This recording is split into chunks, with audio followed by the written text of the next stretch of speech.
Angelina Sondah jualan kue lapis legit, omset melebihi gajinya saat jadi anggota DPR. Angelina Sondah tak lagi menekuni dunia politik. Kini Angelina Sondah memilih berjualan kue lapis legit dan juga sambal. Menurut pengakuannya, omset berjualan lapis legit dan sambal melebihi gaji seorang anggota DPR.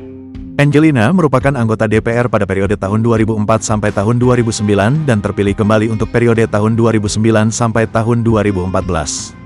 Kini Angelina terjun di bisnis kuliner, membuat sendiri lapis legit hingga sambal dengan harga bervariasi. Benar ini bikin sendiri? Tanya Raffi Ahmad dikutip dari YouTube FYP Trans 7. Alhamdulillah ya, jawab Angelina. Angelina Sondah mengaku memilih membuat sendiri makanan akan yang dijualnya karena biasanya lebih mudah terjual dibanding saat dibuat orang lain. Bahkan saat harus membuat kue lapis yang memerlukan waktu lama, Angelina juga membuatnya sendiri.